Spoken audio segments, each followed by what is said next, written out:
Good afternoon, my Real News Midday TV family. Welcome back to the channel for another news update. And in the news this afternoon, 2 people shot at intersection of Malines Road and Washington Boulevard. At least 2 people are believed to have been injured in a brazen daylight attack along the intersection of Malines Road and Washington Boulevard. According to information ascertained by the news, the shooting took place at approximately 8:40 a.m.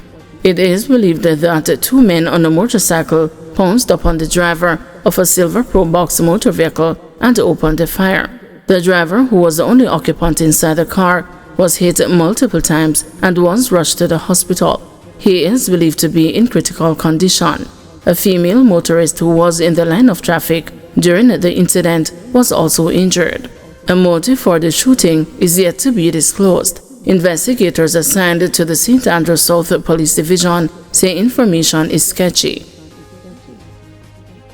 Classes again disrupted at the St. James High. Classes at the St. James High School in Montego Bay have again been disrupted by the shimmering tension between the principal and the chairman over the governing of the institution. The latest suspension of classes has come despite the intervention of the Ministry of Education last month. Students and the staff turned up Monday only to find the gates to the school padlocked. Police and the fire personnel were able to remove the lock sometime after 8 o'clock. But the news was informed that in an address to students on the morning shift, Principal Joseph Williams indicated that he would not be working with board chairman Christopher McCurdy. School was subsequently dismissed. A source told the news that the Parent Teachers Association and the Students' Council body have also objected to the reappointment of Mr. McCurdy. The contentious relationship between the 2 school leaders led to a verbal dispute that almost turned physical on February 24, resulting in the suspension of classes for 1 day. In a letter obtained by the news, Permanent Secretary in the Ministry of Education, Dr. Kassan Troop, wrote to the principal on March 19, stating that the matter has been carefully reviewed based on the meetings held and reports received, which outlined several contending issues and opinions. Dr. Troop noted that, given the nature of the issues identified, a comprehensive approach was necessary to resolve the conflicts and find a closure. She further stated that mediation was recommended and that an experienced mediator was being engaged. In the meantime, the school's Board of Management was instructed to continue to perform its normal functions in accordance with legal and regulatory requirements. Some St. Ann and Trelawney transport operators withdraw service. Transport operators who ply the Discovery Bay to Brownstown, Falmouth and the St. Anne's Bay routes withdrew their service on Monday morning, parking their vehicles in Discovery Bay in protest. The operators have for several weeks been displaced after they were forced off a private property operated as a gas station. Within another 3 weeks, they were again locked out of an adjoining private property. The operators were then moved to a designated piece of land owned by Naranda Bauxite Company, but they are now saying that the land is too small to accommodate the more than 300 operators. One taxi operator, Wayne Brown, told the news that the location was unsuitable.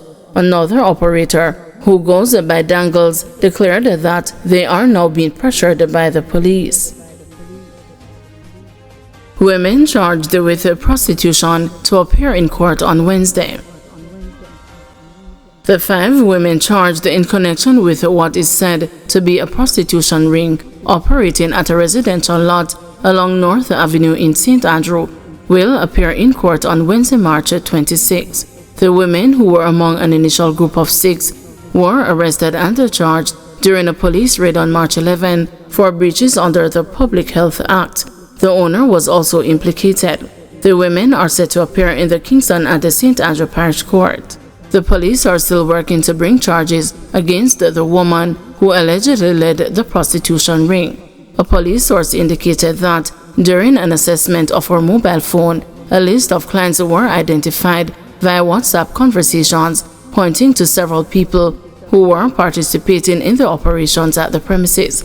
The police say while the evidence indicates that the woman was living off the earnings of prostitution, additional proof is needed to bring further charges against her, with one of the investigating officers noting that the standard of proof in the criminal court requires proving offenses beyond a reasonable doubt.